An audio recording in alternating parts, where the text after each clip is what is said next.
In this video, I interview Michael Faust, a haunted house industry veteran with 20 years of experience. Don't forget to subscribe because we're giving away $2,500 once we reach 10,000 subscribers. Simply subscribe and comment below this video and any video posted after April 29th to enter.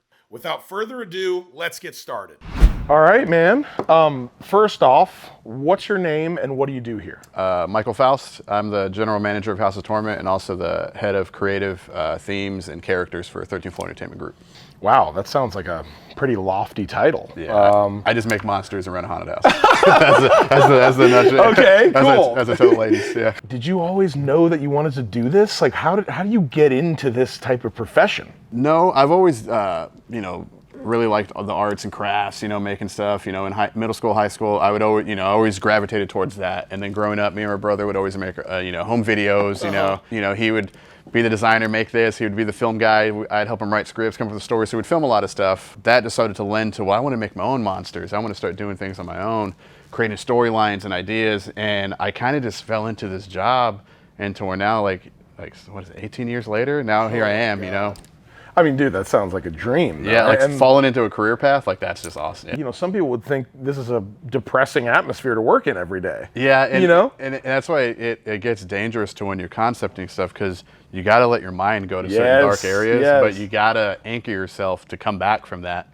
And so creatively, a lot of the times here, like I will, or even some of the production artists have here and other actors, I always tell them that what helps me come up with ideas is just walking into the darkness in here and letting it tell you what needs to come. What's the best part about your job here? It's the creating the ideas, because it's, we have a set that we can always manipulate and change, the team here, and then creating the characters for that. So you get the baseline of what you want, and then you start to add in. Then it's like, well, we didn't do this last year, so let's do it, we didn't do it this year, let's do it next year. And so we'll put these ideas and kind of tease them in, and that's something that's unique to our company that, a lot of us are involved in and do, just try to push a story and just that customer experience so people can come and get something different, during the fall season. This is like literally your life's work. I started just as a scene actor. I started just as a volunteer, coming up and helping and painting, sweeping, everything. Wow. And then just working my way up. And I always tell people this is very much part of my identity. I've only ever been in here as a customer. It feels big, but the scale of this is massive. Yeah. These are and then when I actually had time to walk through it, the details are unbelievable, dude. Can you just tell me what it takes, put together the haunt, to build the scenes, complications, the stress moving up to events, things like that? Yeah, so even as we're talking, what you're telling me, I'm already thinking of next year. We start to plan it out. So to figure out, these are the themes, we get those approved, let's do the themes. Now we go to the trade show, this is in March, called Transworld, and that's where we go, all right, well, let's start buying the props and the costumes and ideas that we need. Let's get the materials to make the costumes. So we start having our costume manager handle that. It's Tristan, he handles all of that. And then makeup, we get makeup involved. So, hey, start making a lookbook to get how the character's gonna look. His name's Stephen Jones. Then we get production. It's Casey Canamar and Seth Husband who start figuring out inside, all right, well, this is audio, this is the tech, this is the props, this is how the scene is gonna do. We can get some concept designs going, and then we just start hitting it. But during all of that, we have our off-season events. Krampus, it's in December. Love Bites is in February, now halfway to Halloween. And so we try to figure out what can we do for these off-season events that's gonna benefit during the season, but it's still gonna give that unique experience to the customers. So we're always trying to develop, a cool, unique experience, and even stuff that's going outside for everybody just to enjoy. But it's a long task that we kind of have to keep in mind. Well, let's try to do this for next year, or this is going to benefit next year because this is the theme, Yeah, because your battle is just trying to keep it from feeling stale. Yeah, just fresh any way we can, whether reskinning it, whether it's the costumes, the themes, change up some sets inside, change up the pathing, just lighting, audio, anything like that. All your senses, just changing them up, whether our Halloween event is heavily played on nostalgia, because it's vampires, but then you throw in 80s music. So it gives you that calming, oh, this has made me feel a kid, and wham, hit them with the scare. Oh, they don't experience it. Christmas is more holly jolly. It's fun. Yeah. So that's the unique, different type of stuff we try to do. Oh, cool. So do you look forward to the changing of seasons? I do. It's tasking, but I thrive on that stress and that pressure. And so, but just us as a team, we always pull it together, and we always know, man, this is what we want. I like to have other artists here, even if it's different from my skill set. Like that's the best, like you were saying earlier. Yeah, I've started from here, and I know like what the positions entail, and I know what I want to see. But if I don't, or I don't know how to do something, I find somebody who can do that element, because you're only as good as your team. And so we get those people in here, and they help me succeed, help us do that. Like it's always a team effort. We call ourselves here Team Torment. That's our group, and they're all the Tormentors. But our slogan is whatever it takes. Whatever it takes to get the job done, whatever it takes to get the customers amped, whatever it takes to get us going. Like that's what we do. We make. Are there things that like customers are expecting to see that y'all are kind of like, man, like, we need to do this, or like, things that put you in a box that, like, you said like nostalgia, and like, are there some staple things that you kind of have to have that you maybe aren't as excited about?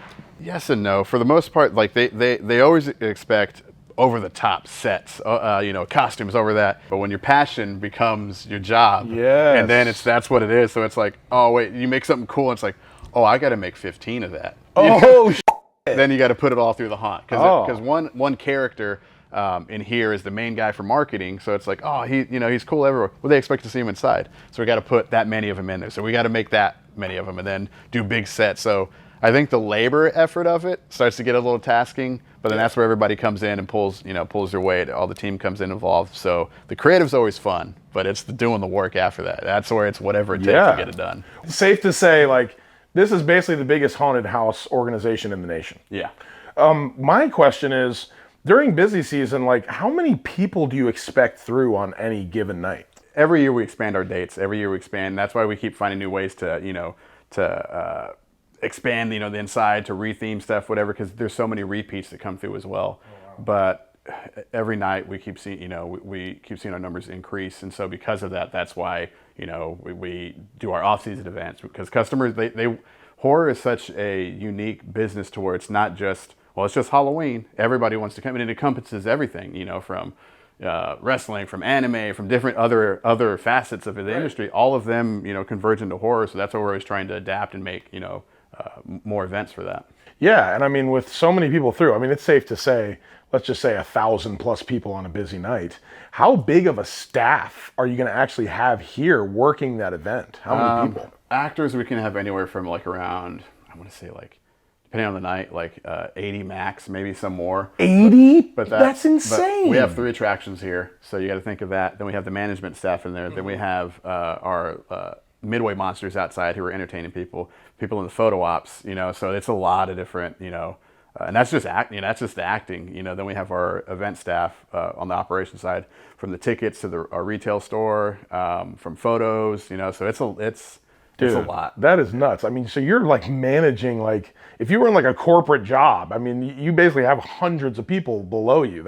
It's being an event director. Yeah. And so that's why we're an entertainment company. We put on events. It's just our biggest one is during the fall season. Huge events. Yeah. Are there certain roles that the actors play through the haunt to like ensure that it runs smoothly, and like, what are those roles? Yeah, so we start off with the basis of like the scene actor, and their whole role is, perform.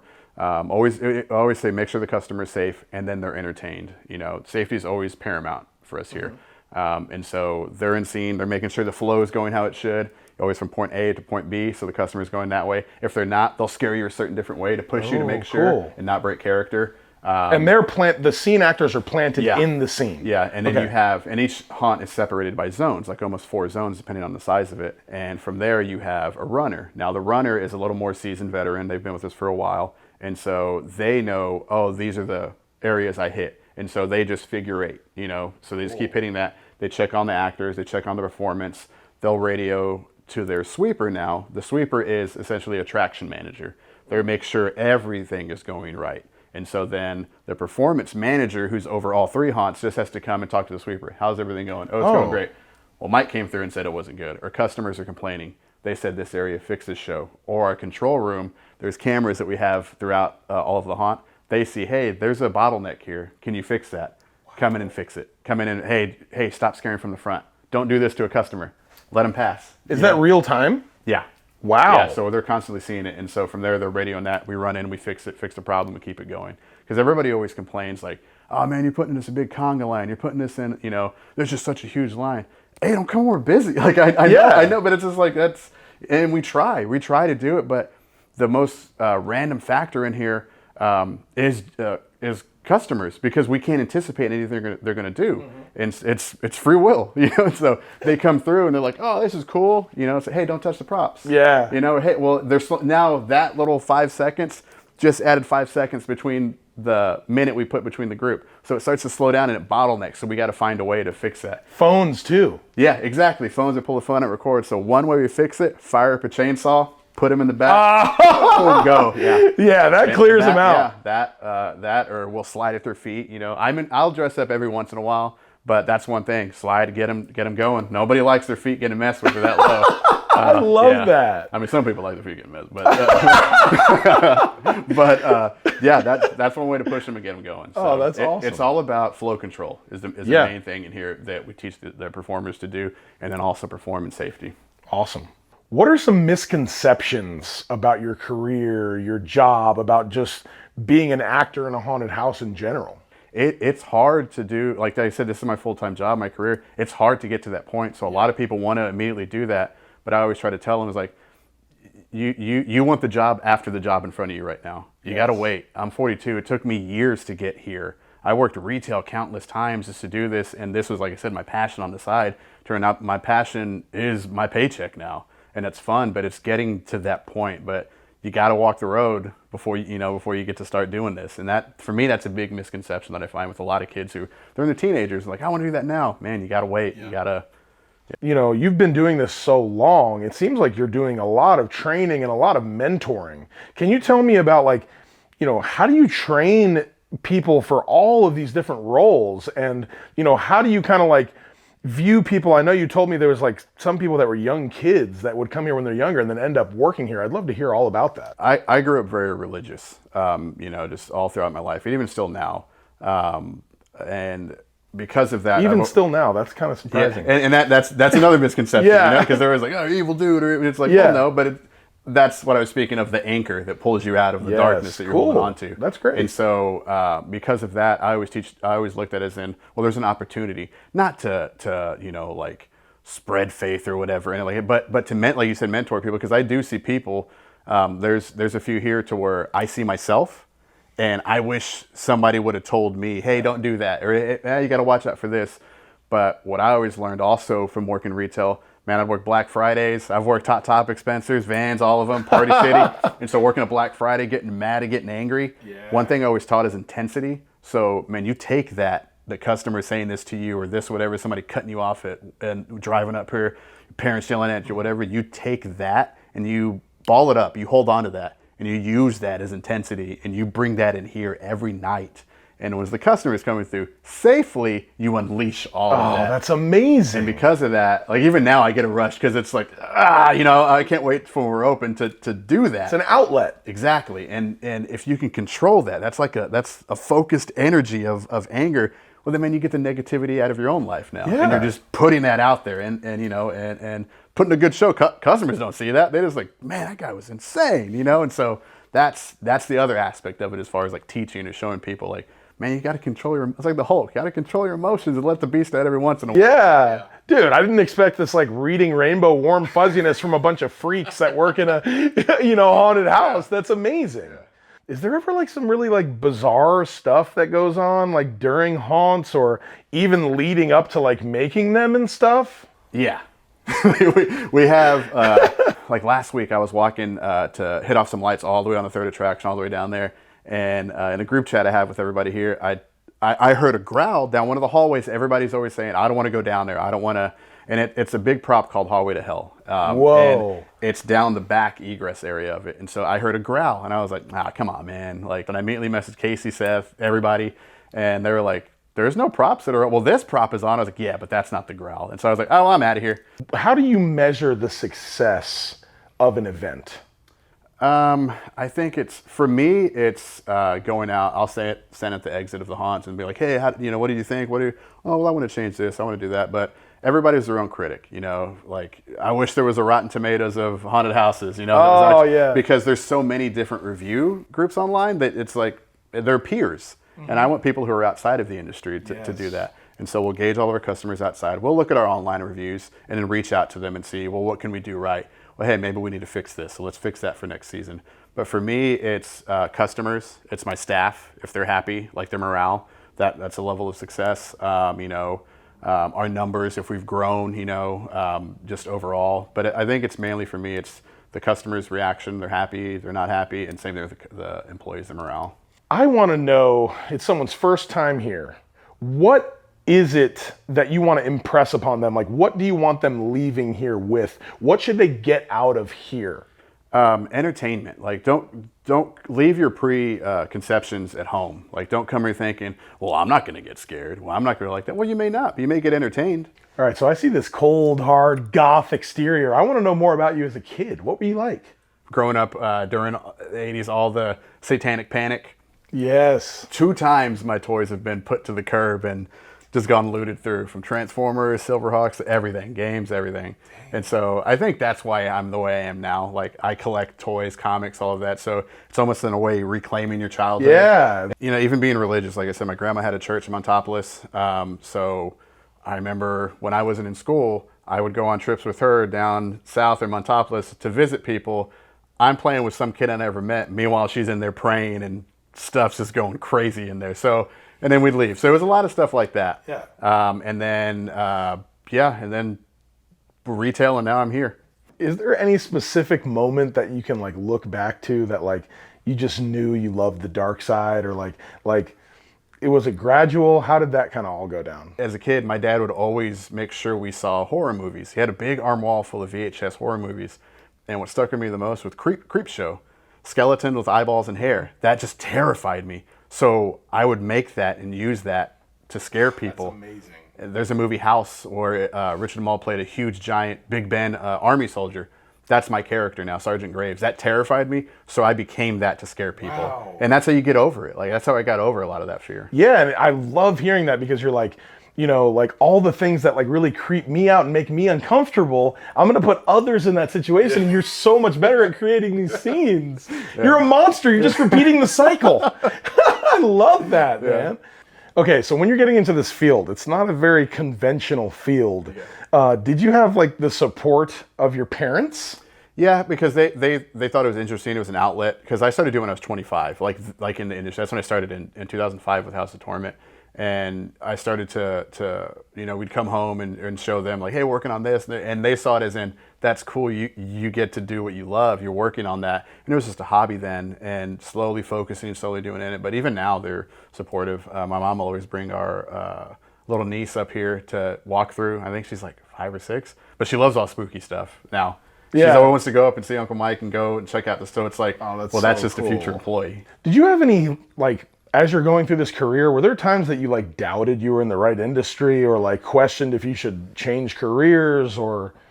Yeah, because it's like, who thinks somebody, you know what I mean? Like, and it's more than what you would think, you know, because for me, I take a lot to heart when, like with my team, when people leave or they get mad, or, you know, it happens in any business, but I always take it a little too personal, because you build a friendship up with people here. That's when I start to doubt it and be like, man, maybe I'm not the guy for this job.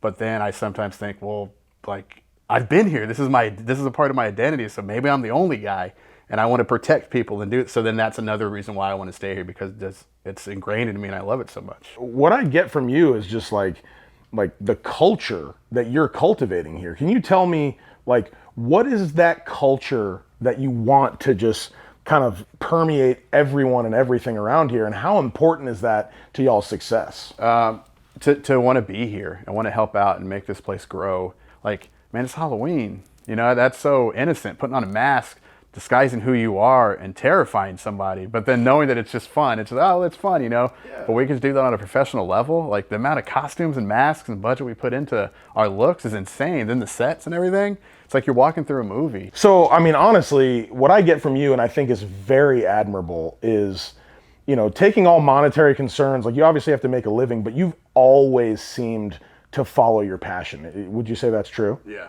What advice would you give to someone on how to follow their passions, or someone that might not be fulfilled in a certain career? Like, how can you recenter yourself? What advice would you give?